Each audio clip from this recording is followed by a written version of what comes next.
अनुरक्त, शिव आज्ञा पारायण, सब प्रकार की आसक्तियों से युक्त, एकमात्र भगवान शिव में ही मन को लगाए रखने वाले, संपूर्ण द्वंद्वों को सहने वाले, धीर सर्वभूत हितकारी, सरल कोमल स्वस्थ, क्रोध शून्य और जितेंद्रिय होते हैं। रुद्राक्ष की माला ही इनका आभूषण है। इनके मस्तक त्रिपुंड से अंकित होते हैं। उनमें न तो कोई शिखा के रूप में ही जटा धारण करते हैं, किन्हीं के सारे केश ही जटा रूप होते हैं। कोई कोई ऐसे है जो जटा नहीं रखते और कितने ही सदा माथा मुड़ाए रहते हैं। वे प्राय फल मूल आहार करते हैं, प्राणायाम साधन में तत्पर रहते हैं। मैं भगवान शिव हूँ, इस अभिमान से युक्त होते हैं, सदा शिव के ही चिंतन में लगे रहते हैं। उन्होंने संसार रूपी वृषध्वज के अंकुर को मत डाला। वे सदा परम धाम के जाने के लिए ही कटिबद्ध होते हैं। योगाचार्यों सहित इन शिष्यों को जान मान कर सदा भगवान शिव की आराधना करते हैं। वह भगवान शिव का सायुज्य प्राप्त कर लेता है, इसमें कोई अन्यथा विचार नहीं करना चाहिए। ओम नमः शिवाय। अध्याय 9। भगवान शिव के प्रति श्रद्धा भक्ति की आवश्यकता का प्रतिपादन, शिव धर्म के प्रचार पादों का वर्णन एवं ज्ञान योग के साधनों तथा शिव धर्म के अधिकारियों का निरूपण। शिव पूजन में अनेक प्रकार एवं अनन्य चित्त से भजन की महिमा।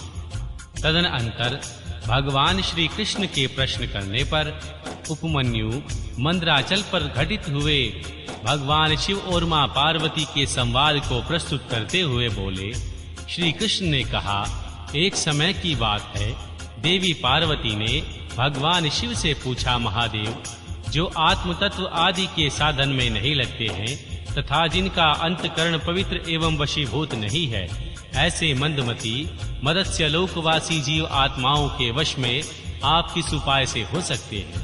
श्री महादेव जी बोले, देवी, यदि साधक के मन में श्रद्धा भक्ति न हो तो नित्य पूजन कर्म तपस्या जाप आसन आदि ज्ञान तथा अन्य साधन से भी मैं उनके वशीभूत नहीं होता हूँ। यदि मनुष्य के मन में मेरे प्रति श्रद्धा हो तो मैं उनके वश में हो जाता हूँ। फिर तो वह मेरा दर्शन स्पर्श पूजन और मेरे साथ संभाषण भी कर सकते हैं।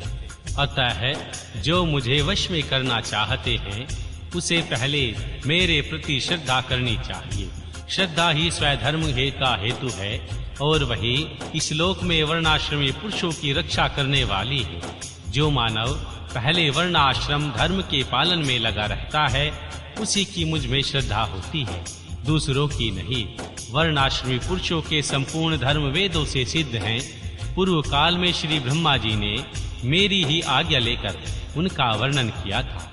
श्री ब्रह्मा जी का बताया हुआ वह धर्म अधिक धन के द्वारा साध्य है तथा अनेक प्रकार के क्रियाकलापों से युक्त होता है।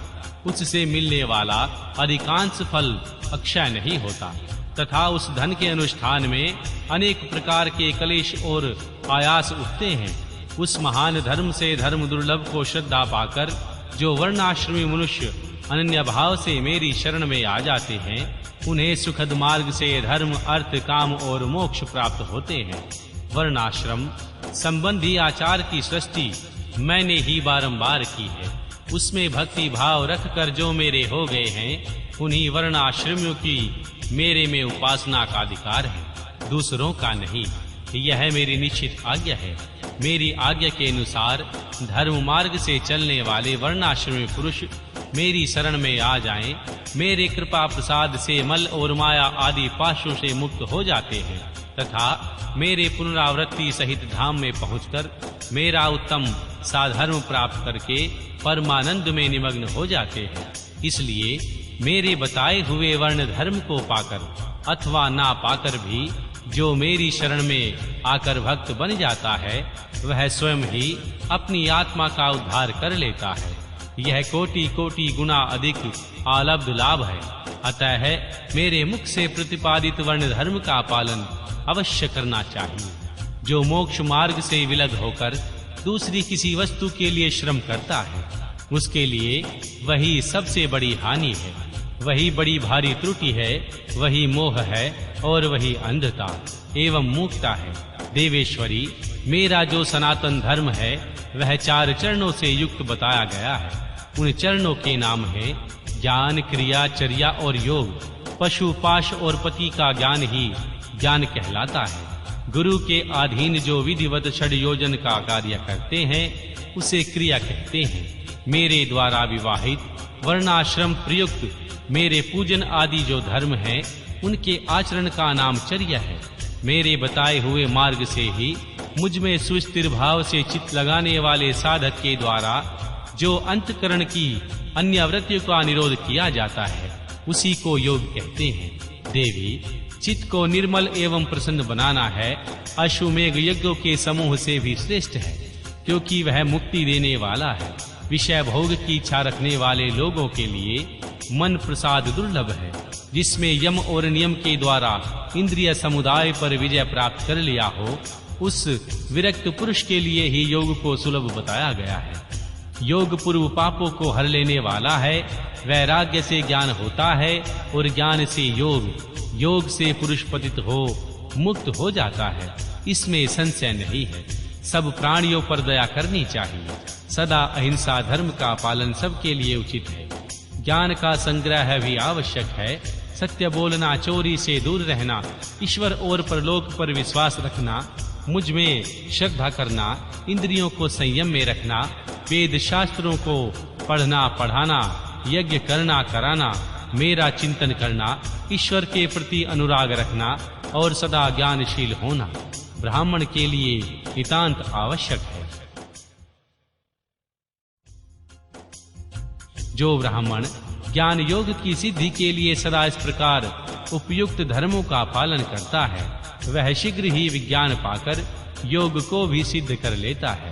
प्रिय, ज्ञानी पुरुष ज्ञानाग्नि के द्वारा इस कर्ममय शरीर को क्षण भर में दग्ध करके मेरे प्रसाद से योग का ज्ञाता हो जाता है और भवबंधन से छुटकारा पा लेता है।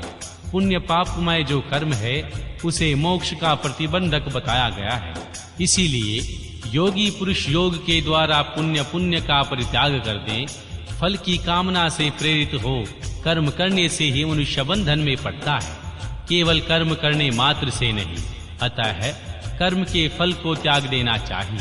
प्रिय, पहले कर्म में यज्ञ द्वारा बाहर मेरी पूजा करके फिर ज्ञान योग में तत्पर हो साधक योग का अभ्यास करें। कर्म यज्ञ से मेरे यथार्थ स्वरूप का बोध प्राप्त हो जाने पर जीव योग मुक्त हो मेरे यजन से विरक्त हो जाते हैं। उस समय वे मिट्टी, पत्थर और सुवर्ण में ही संभाव रखते हैं। जो मेरा भक्त नित्य युक्त एवं एकाग्रचित हो ज्ञान योग में तत्पर रहता है वह मनुष्यों में श्रेष्ठ एवं योगी होकर मेरा सायुज्य प्राप्त कर लेता है। जो वर्णाश्रमी पुरुष मन से विरक्त नहीं है, मेरा आश्रय ले ज्ञानचर्या और क्रिया इन 3 में ही प्रावृत होने के अधिकारी है। उन्हीं के अनुष्ठान की योग्यता है। मेरा पूजन 2 प्रकार का है, ब्राहा और अभ्यंतर। इसी तरह मन, वाणी और शरीर इन त्रिविध साधनों के भेद से मेरा भजन 3 प्रकार का माना गया है।